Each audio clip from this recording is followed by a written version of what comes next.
Okay, thanks for purchasing a ag leader system. Now I'll show you a little bit about the setup. So as you can see here, this is your steady steer. Now that's basically, it's all fixed with custom bracket. There's nothing you need to do with this. Basically, it just works as normal. Now over here I've put this switch in. Now this is custom made switch for engaging your auto steer, and you can also disengage. It's a momentary switch, so you just hold it on and it will engage and it will disengage. Okay, up here on the screen, as you can see, we've got these tabs, or some people call them icons. On the bottom here, forget about these ones, they're for specialised use. So for certain machines, if you for example, you'll use an ag leader spray system, or ag leader planting, or ag leader yield monitoring on a combine harvester, so on. That's what they're for, but it's not for steering. Okay, so all you need for steering is guidance. Let's just go in there. Oh, and also we can set up a universal terminal if you buy a sprayer or a super spreader that runs electronically. We can run it back through this monitor to save having another monitor. So let's just go on the guidance. You can see I've set the tractor up as a profile in here already, so just go into there. Okay, now on this screen, you just choose guidance. Forget about card ace, that's for combine harvesters, so it's no use for you. Down the bottom here, click on the spanner, and then you can see implement width. Let's just change that for 5 meters, just for testing. Okay, that's in there for 5. Let's go up here to the back arrow, and then come across to the blue arrow. Okay, now this is your management screen. What that's for is if you wanted to set up all your paddocks, so you know exactly how much you covered that year and so on for bookkeeping. I've disabled that at the moment because a lot of customers don't sort of really want to use that, but maybe you do. If you do, just click on enable management. So come across here and just click blue arrow.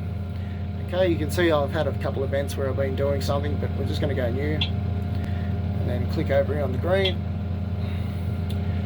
Okay, so this is where you can choose your guidance pattern. So I suggest to use the straight pattern. You don't have any center pivots, so don't worry about the pivot. You can use the adaptive curve, might suit your paddocks a bit, going around any trees or so on, but generally you're best just to use a straight line. Okay, so over here we can change our guidance width. Now I always suggest to keep your guidance width at whatever your implement width is. Okay, but if we had to change it, we can go in here and change it. Okay, but always try and make sure they're the same. Forget about tram lines and forget about access paths. Okay, so what happens is we come up onto this screen, and you can see the little arrow, that's the tractor there. And what we're going to do is we're just going to click on this fella here, and what that'll do, it'll allow it to paint in the path where you've travelled on the field. So I'll just show you how it all works. So I tractor in forward. Now we need to choose an A point first. You see it says A up the top here. Go over here and you choose A. Okay, and then you need to drive forward as if you're going straight along your fence line, because this is going to choose your straight line. Okay, I'll come back over to the monitor, and you can see how now it's got B at the top, but over here this button, it's greyed out, we can't choose that yet.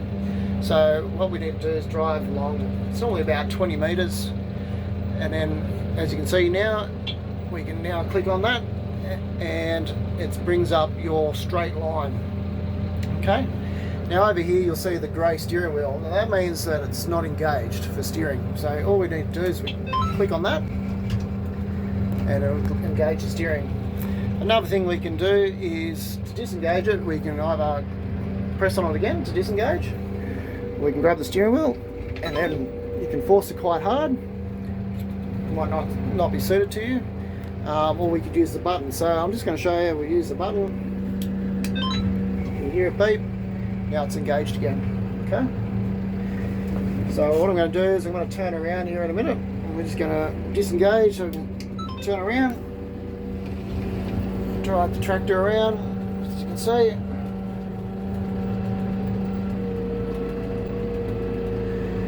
And then I'm going to re-engage. You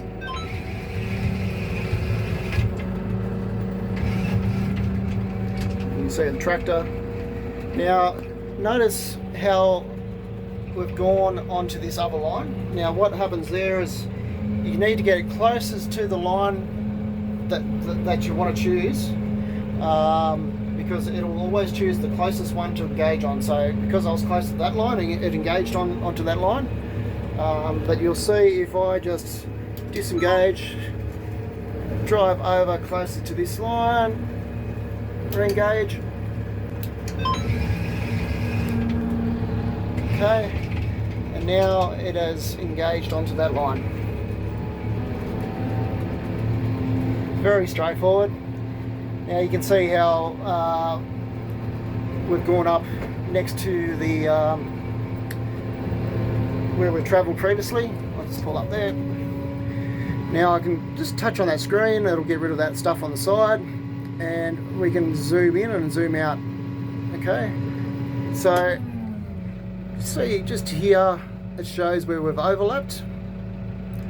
Okay, you see real well just there where it's a bit darker, it's overlapped, and you can see here where we've missed. So it's quite a straightforward sort of a setup. Okay, now I'll just drive forward again.